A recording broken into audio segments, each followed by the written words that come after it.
नेपाल के army chief अभी अभी टीवी पर आए और जेन-ज़ी के आंदोलनकारियों से शांति की अपील की है।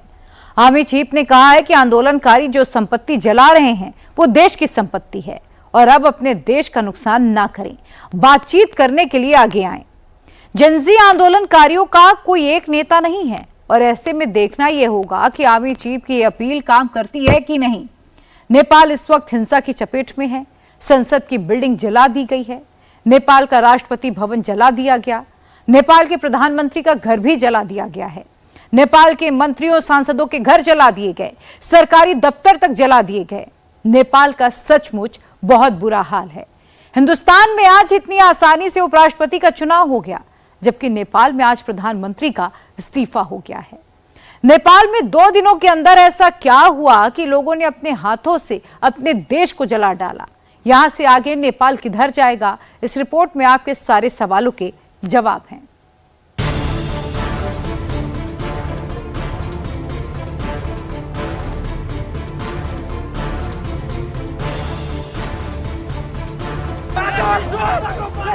नेपाल की संसद को फूंक दिया गया। नेपाल के प्रधानमंत्री का घर जला दिया गया।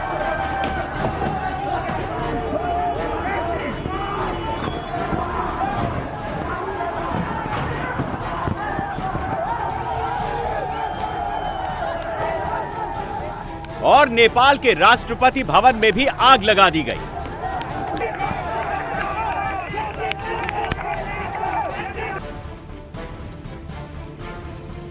नेपाल में लोकशाही के जितने भी केंद्र थे, नेपाल में लोकतंत्र के जितने भी प्रतीक थे, सबको जला दिया।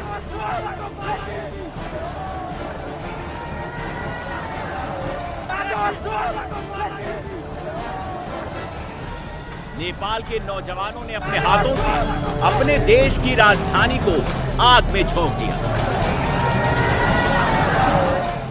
हमारे देश में हमारे नेताओं लोग हमारी आवाज नहीं सुना, इसलिए हमको आक्रोश आया, हमारा का रगत जाग गया, हमारा रगत उमल गया।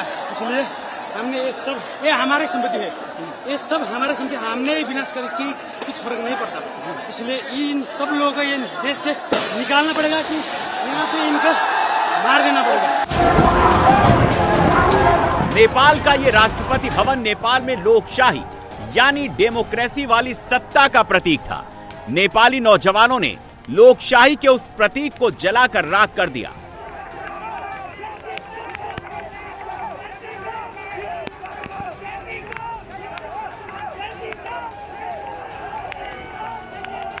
नेपाल की सेना देखती रह गई। सेना ने आग लगा रहे लड़कों पर गोली नहीं चलाई और 2 दिन के आंदोलन में ही ओली सरकार का अंत हो गया।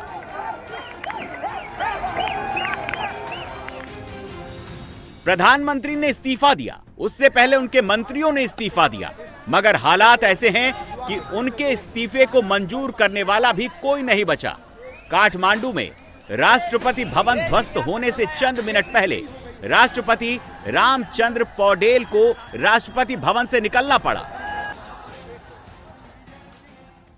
ये देश हमारा है, ये जिन लोग का देश है। ये नेता लोग सब भाग गया, ये नेता लोग काम चोर है, भ्रष्टाचारी है और ये देश के लिए ये जिन ने 2 दिन में सब कुछ कर दिया।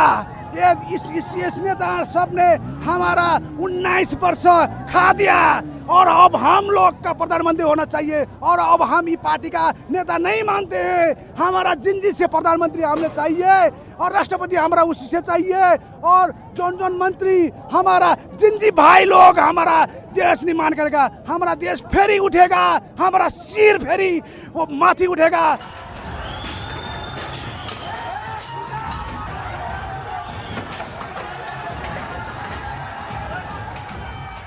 नेपाल जैसे कई साल से इस दिन का इंतजार कर रहा था।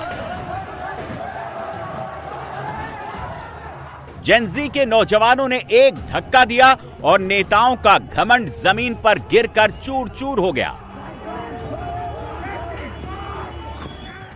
देखिए आप किस तरह से पूरे के पूरे राष्ट्रपति भवन को यहाँ पर आग के हवाले कर दिया गया है।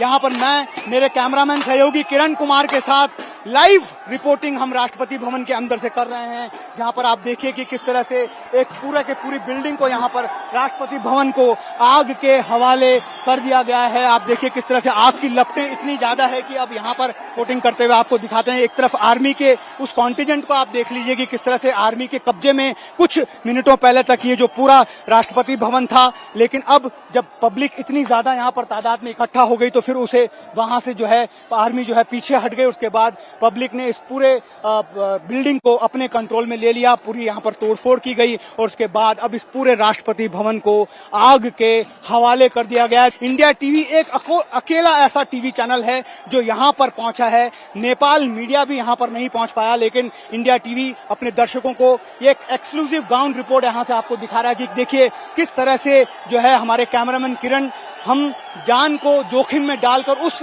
बिल्डिंग के अंदर तक पहुंचे हैं राष्ट्रपति भवन पर, जहां पर देखिए इस बिल्डिंग को पूरी तरह से आग के हवाले कर दिया गया है। नेपाल ने उस लोकशाही को आग लगाई जिसे लाने के लिए 10 साल में 16,000 से ज्यादा नेपालियों ने कुर्बानी दी थी।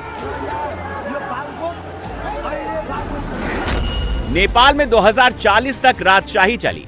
उस राजशाही को खत्म करने के लिए 1996 से 2006 के बीच 10 साल तक नेपाल में गृह युद्ध चला। उस गृह युद्ध में कम से कम 16,000 नेपालियों की मौत हुई। 2006 में शांति समझौता हुआ और 2008 में राजशाही की जगह लोकशाही ने ले ली।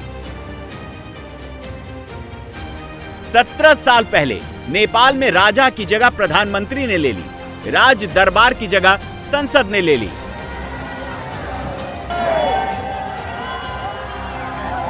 17 साल बाद नेपाल की उस संसद को भी जला दिया गया।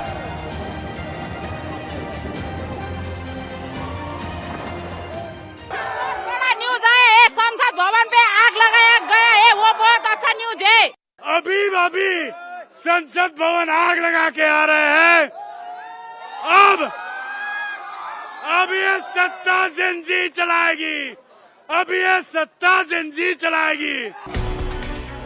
17 साल में नेपाल की इस संसद ने 14 प्रधानमंत्री देखे, लेकिन नेपाल में कोई प्रधानमंत्री टिक नहीं पाया।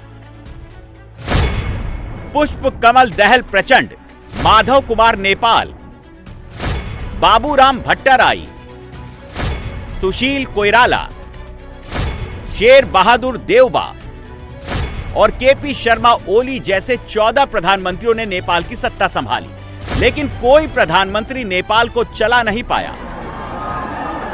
और आज नेपाल के लोगों ने कम्युनिस्ट पार्टी को ही चलता कर दिया। प्राइम मिनिस्टर की पार्टी के ऑफिस से प्राइम मिनिस्टर की कम्युनिस्ट पार्टी का झंडा उतार दिया।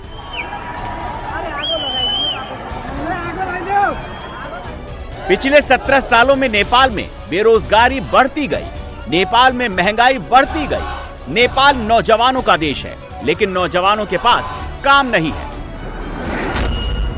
नेपाल के 40 लाख लोग विदेशों में नौकरी करते हैं। इन 40 लाख लोगों में भारत में काम करने वाली नेपाली शामिल नहीं है।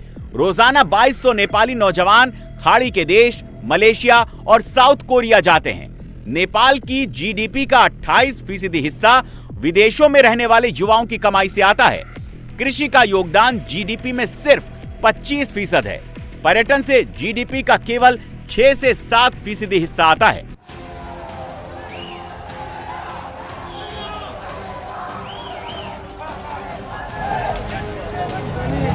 नेपाल के लोग गरीब ही रह गए, नेपाल के नेता अमीर होते चले गए। 17 साल पहले राजशाही को लात मारकर नेपाली कम्युनिस्ट पार्टी के जो नेता सत्ता में आए, वो पहले आम नेपालियों की तरह साधारण घरों में रहते थे। फिर धीरे धीरे उनके महल बनने लगे। मंत्रियों, सांसदों के पास करोड़ों अरबों की दौलत जमा हो गई। नेपाल में आग भड़काने से पहले सोशल मीडिया पर एक ट्रेंड चला, #नेपोबेबी और #नेपोकिड। नेपाल के जेनजी ने नेताओं के बेटे बेटियों की अय्याशी वाली तस्वीरें शेयर करनी शुरू की तो लोगों का गुस्सा भड़कने लगा। सोशल मीडिया पर बैन तो बस ट्रिगर पॉइंट था। नेपाल असल में नेताओं के करप्शन से परेशान था। वो हमारा राइट सब फ्रीडम ऑफ एक्सप्रेशन, इसको भी उन लोगों ने हम लोगों को की आवाज को दबाने की कोशिश थी, आवाज को दबाना के और अंधकार में रखने की कोशिश की है। और गणतंत्र लाया था इस देश में इसलिए कि बोलने के लिए मिलेगा, लेकिन जब हम बोल रहे हैं तो हमारी आवाज दबाने की कोशिश कर रहे हैं। जब आवाज को दबा दिया जाता है, जब मासूमों को मार दिया जाता है, तो फिर गुस्सा कैसा फूटता है। देखिए आप ही राष्ट्रपति भवन की तस्वीर, यहाँ पर लोग जो हैं वो चारदीवारी पर चढ़ गए हैं और राष्ट्रपति भवन के अंदर जो है जाने की यहाँ पर लगातार कोशिश हो रही है। जेनजी के प्रदर्शनकारी जब नेपाल के ऊर्जा मंत्री के घर में घुसे तो वहां उनको नोटों के बंडल मिले। जेनजी के प्रदर्शनकारियों ने करप्शन के कमाए गए उन नोटों को कुछ इस तरह से हवा में उड़ा दिया। काठमांडू में नोटों की बारिश होने लगी। सवाल है कि क्या अब नेपाल फिर से उस राजशाही को अपनाएगा जिसे वो पीछे छोड़ चुका है?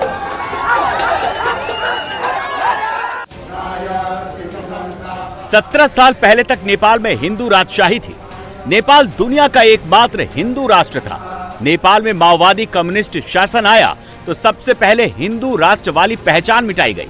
पशुपतिनाथ मंदिर वाले देश में वहां की सरकार अब कोई धर्म नहीं मानती। 2001 में नेपाल की राजशाही के सबसे मजबूत स्तंभ नेपाल के राजा वीरेंद्र शाह की पूरे परिवार के साथ रहस्यमय हत्या हुई, जिसका राज आज तक नहीं खुल पाया। वीरेंद्र शाह की जगह ज्ञानेंद्र शाह राजा बने तो माओवादी संघर्ष तेज हो गया और एक दिन ऐसा आया जब नेपाल का राज बदल गया। ज्ञानेंद्र शाह अभी भी राजा हैं, लेकिन उनके पास कोई अधिकार नहीं है। सेना और पुलिस उनके नियंत्रण में नहीं है। इसी साल नेपाल में राजशाही और हिंदू राष्ट्र बहाल करने का आंदोलन भी हो चुका है। ये अलग बात है कि उस आंदोलन में ऐसा फोर्स नहीं दिखा जो व्यवस्था बदल दे। केपी शर्मा ओली ने राजशाही और हिंदू राष्ट्र की मांग करने वालों को घुसपैठिया कहा। ये एक तरह से अपने लोगों को उकसाने वाला बयान था।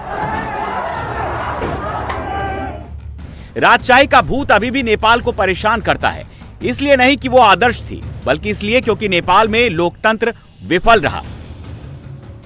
नेपाल की नई पीढ़ी ने राजशाही की क्रूरता नहीं देखी है। जेनजी को राजशाही का एक्सपीरियंस नहीं है। उन्होंने तो बस लोकशाही के नाम पर आए नेताओं की क्रूरता देखी है और प्रचंड, ओली और देवबा सबको मिल बांट कर खाते देखा है। स्टूडेंट को कल मार दिया गया, आप लोग देखिए 21-22, अब नंबर कितना है पता नहीं, 500 से जितना है सब इंजर्ड हुआ है। अब स्टूडेंट को ऐसे तरीके से मारेंगे तो कौन सा देश चलेगा? ये सब बहुत क्रूरल देश जैसा हो गया, क्रूरल शासन हो गया है। ये तो ओली का शासन ऐसा नहीं चलता है, कोई देश में ऐसा नहीं चलता है। ये एशिया में ऐसा कम्युनिस्ट शासन में आता है, इतना छोटे देश में तो कैसे चलेगा? कभी भी ऐसा नहीं चल रहा है। हम लोग का डेमोक्रेसी लाया, इतने आदमी मर मर के डेमोक्रेसी लाया, ये ऐसा डेमोक्रेसी किसको चाहिए? नेपाल में 10 साल पहले भी एक आंदोलन हुआ था। 2015 का वो आंदोलन सत्ता में हिस्सेदारी का आंदोलन था। उसे मधेशी आंदोलन के नाम से जाना जाता है, जिसे दबाने के लिए सैकड़ों हत्याएं हुई। मधेशी आंदोलन के दौरान नेपाल की पुलिस पर 400 से ज्यादा फर्जी एनकाउंटर के आरोप लगे। नेपाल में दो तरह की आबादी है, एक पहाड़ी इलाकों में रहने वाले नेपाली और दूसरे तराई इलाकों में रहने वाले नेपाली। नेपाल का तराई वाला इलाका भारत से लगता है और वहां अवधी, मैथिली और भोजपुरी बोलने वाले लोग रहते हैं। नेपाल में इन्हें मधेशी कहा जाता है। 2015 में मधेशी आंदोलन हुआ, जिसे नेपाल सरकार ने बलपूर्वक कुचल दिया। इस बार सड़क पर उतरी भीड़ ने तय कर लिया है कि सरकार बदल देंगे, क्योंकि अगर सरकार नहीं बदली तो लेफ्ट वाली सरकार इसका बदला जरूर लेगी। आप सरकार बदल जाएगी, आपको लगता है? जिस सरकार जरूर बदलेगी। अगर सरकार नहीं ढली तो अब भी ये होगा तो हम मार डालेंगे, हम किसी को नहीं छोड़ेंगे, खून के बदला खून लेंगे हम। केवल एक दिन पहले तक नेपाल के प्राइम मिनिस्टर इस पार्लियामेंट के रास्ते नेपाल चलाने की सोच रहे थे। कैबिनेट मीटिंग करके वो सेना को काठमांडू की सड़कों पर टैंक उतारने का आदेश दे रहे थे, लेकिन एक दिन बाद न प्रधानमंत्री बचे न संसद बची।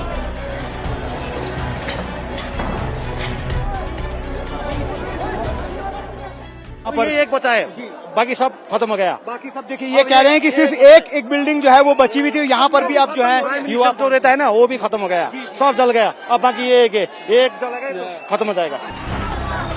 नेपाल में सरकार गिरा देने वाली भीड़ का कोई नेता नहीं है। उनके पीछे कोई आइडियोलॉजी नहीं है, कोई विचारधारा नहीं है। माओवादी के साथ 10 साल तक जो सत्ता संघर्ष चला, उसके पीछे एक पार्टी थी। अभी नेपाल में जो नौजवान सड़क पर हैं, उनके सिर पर हर व्यवस्था को उखाड़ फेंकने का जुनून है।